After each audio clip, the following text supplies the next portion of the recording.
सोपोर का प्रेसिडेंट मैं हूँ। मेरा जो आज मेन मकसद है प्रेस कॉन्फ्रेंस का वो दो तीन चीज़ों पे है। एक तो पहला ये है कि जो हाल ही में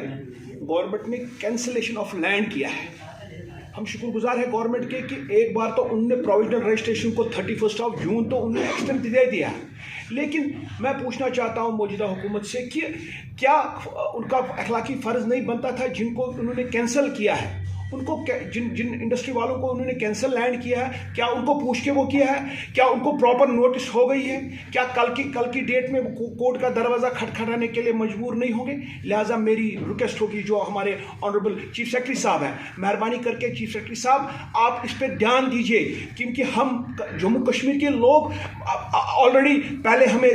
कश्मीर में सैलाब आ गया, फिर उसके बाद हमें 370 और 35A का मार आ गया, और फिर आज की डेट तक भी कोविड चल रहा है। मेरी रिक्वेस्ट होगी लेफ्टिनेंट गवर्नर साहब से, अगर आप हकीकतन इंडस्ट्री का दिल जीतना चाहते हो, अगर आप ये बोलते हो कि इंडस्ट्री के लोग हमें सौतेली माँ के बेटे ये नहीं है, हमारे अपने हिंदुस्तान के बेटे हैं, अपने जम्मू कश्मीर के बेटे हैं, तो एक बार उनको सोचना पड़ेगा। मेरे लेफ्टिनेंट गवर्नर साहब आपको ये सोचना पड़ेगा, मेरे अमित शाह साहब आपको ये सोचना पड़ेगा कि एक बार आप जरा जम्मू कश्मीर की इंडस्ट्री को तो गले लगा के देखो।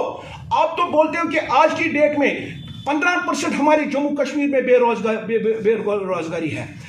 चौथे नंबर पर हम हिंदुस्तान में हैं। हम तो ये चाहते थे कि 370 के मार के बाद जैसे गुजरात में 1% बेरोजगारी है, हम तो ये सोच रहे थे कि मोदी साहब आप हमें बेरोजगारी से छुटकारा पाओगे, लेकिन हमें नहीं लग रहा है। हमें लग रहा है कि आज तक जैसे जम्मू कश्मीर के लोग सियासत के शिकार होते थे, इंडस्ट्री सेक्टर भी होता था, हमें लग रहा था कि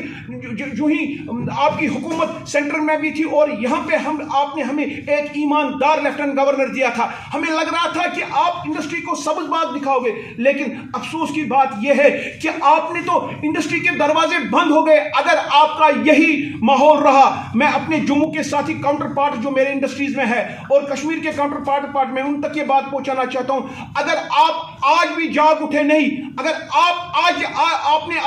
एक आवाज नहीं उठाई, वो दिन दूर नहीं जब मार्च के महीने में आप देखोगे हमारी जम्मू कश्मीर की इंडस्ट्री 70 से 80% बंद पड़ेगी।